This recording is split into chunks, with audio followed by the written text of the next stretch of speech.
नमस्कार।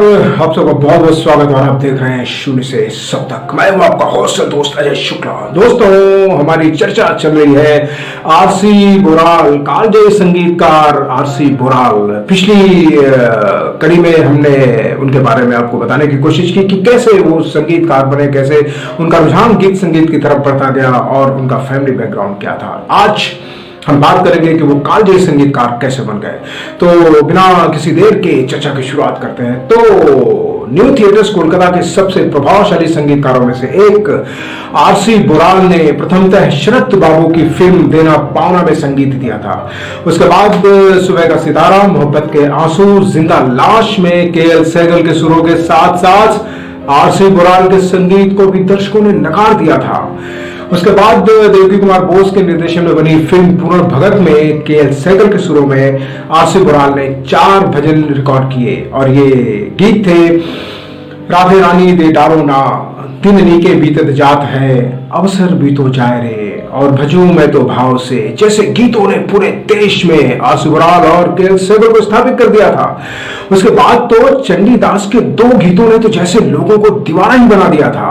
और ये गीत थे तड़पती बीते दिन रैन और प्रेम नगर में बसाऊंगी, और जिसमें केएल सहगल का साथ दिया था उमा शशि ने। तो केएल सहगल ने टोटल 36 फिल्मों में काम किया था, जिसमें से 11 फिल्मों का संगीत निर्देशन दिया था आरसी बोराल ने। उन्हीं में से केएल सहगल साहब के सुर में गाए हुए कुछ गीत इस प्रकार है। स्ट्रीट सिंगर का बाबुल मोरा नैहर छूटो जाए रे, प्रेसिडेंट का एक बंगला बने न्यारा, और जिंदगी में उनकी गाई हुई लोरी सो जा राजकुमारी सो जा जैसे गीतों ने आरसी बोराल को कालजयी संगीतकार बना दिया था। वैसे 1937 में बिहार के मिथिला प्रदेश के राजा शिव सिंह, उनकी पत्नी रानी लक्ष्मी और राजकवि विद्यापति के बीच प्रेम त्रिकोण पर आधारित एक फिल्म बनी थी जिसका नाम था विद्यापति। और विद्यापति के गीत इतने सुपरहिट हुए थे कि उन सारे गानों के उस साल की सफलतम गीतों की श्रेणी में रखा गया था, और जिसके सारे गाने का संगीत दिया था आरसी बोराल ने। तो और वैसे 5 बैंड की शुरुआत करने का श्रेय जाता है आरसी बोराल, पंकज मलिक और नितिन बोस को। और कमाल की बात तो यह कि ये तीनों ही हस्तियां न्यू थिएटर से जुड़ी हुई थी। तो इससे संबंधित एक रोचक घटना इस प्रकार है कि नितिन बोस प्रतिदिन स्टूडियो जाने के लिए जिस रास्ते का उपयोग करते थे, उसी रास्ते पर पंकज मलिक का घर पड़ता था। तो नितिन बोस रोज पंकज मलिक को अपने साथ स्टूडियो ले जाते और वापस आते समय पंकज मलिक को उनके घर छोड़े जाते। इसी तरह नितिन बोस एक दिन अपने स्टूडियो जा रहे थे और पंकज मलिक के घर के सामने उन्होंने अपनी गाड़ी रोक दी और कार का हॉर्न बजाते रहे, लेकिन अंदर से कोई आवाज नहीं आई। तो नितिन बोस को लगा कि शायद पंकज मलिक घर पर नहीं है।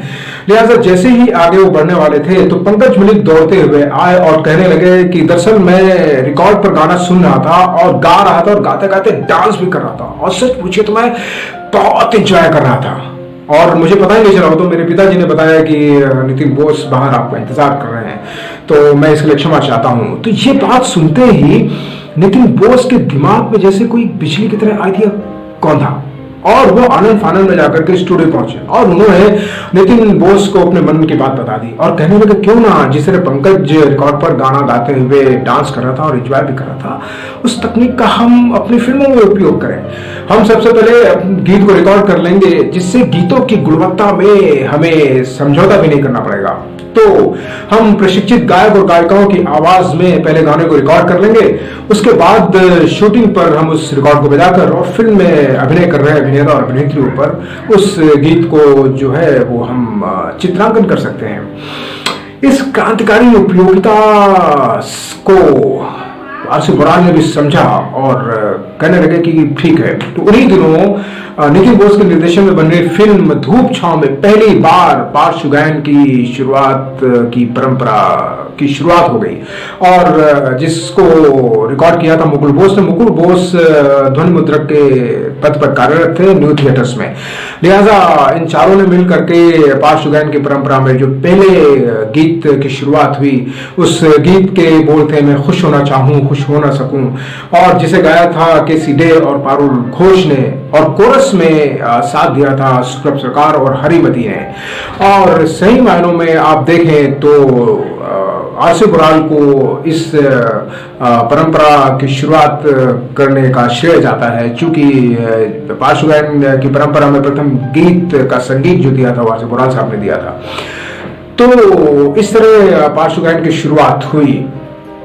तो 1935 में एक फिल्म बनी थी आफ्टर द अर्थक्वेक, जो बिहार में आए हुए भयानक भूकंप की त्रासदी पर आधारित थी, जो 1934 में भूकंप आया था। और उस फिल्म में एक गीत था और चमेली एक बात बताएं, जिसमें मशहूर एक्टर राज कपूर ने एक बाल कलाकार की रोचक भूमिका निभाई थी। और ये गीत उसमें इतना मशहूर हुआ था कि ये गीत बिहार की लोक शैली को स्पर्श करता हुआ जबरदस्त हिट हुआ था, और जिसका संगीत दिया था आरसी बुराल ने। तो आरसी बुराल साहब न्यू थिएटर्स के साथ साथ ऑल इंडिया रेडियो कंपनी ने उनके यहाँ अपने संगीत विभाग अध्यक्ष पद पर भी कार्यरत किया था। और बुराल साहब ने चोशे में और चोर कांटे जैसी मूक फिल्में बनाई, और मूक सिनेमा के लिए लाइव स्टेज ऑर्केस्ट्रा प्रोग्राम का भी उन्होंने आयोजन किया था, जिसमें से वायलिन, हारमोनियम, ऑर्गन और बांसुरी का ऐसा इस्तेमाल किया कि मूक फिल्मों में जबरदस्त आकर्षण पैदा कर दिया था। इसके साथ साथ बुराल साहब को सम्मानित करने के लिए 1930 में हुए लखनऊ में संगीत समारोह में उन्हें सारस्वत महामंडल की उपाधि से भी सम्मानित किया गया था। 1978 में उन्हें संगीत नाटक अकादमी से सम्मानित किया गया। 1979 में भारतीय फिल्मों का सर्वोच्च पुरस्कार दादा साहब फाल्के से भी सम्मानित किया गया।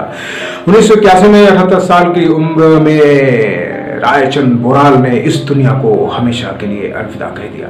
1990 में अपने फिल्मी करियर, सिंगिंग करियर की शुरुआत करने वाले और आज के मशहूर पॉलिटिशियन बाबुल सुप्रियो आरसी बुराल साहब के पोते हैं। तो आशा करते हैं कि ये एपिसोड आपको बहुत पसंद आया होगा। आज की चर्चा हमारे यहीं तक। अगले एपिसोड में हम बात करेंगे ऐसे ही एक महान संगीतकार पंकज मलिक के बारे में। तो देखते रहिए शून्य से 100 तक। और अगर आप हमारे चैनल पर नए हैं तो सब्सक्राइब कर दीजिए, लाइक कर दीजिए, कमेंट्स कर दीजिए और शेयर भी कर दीजिए।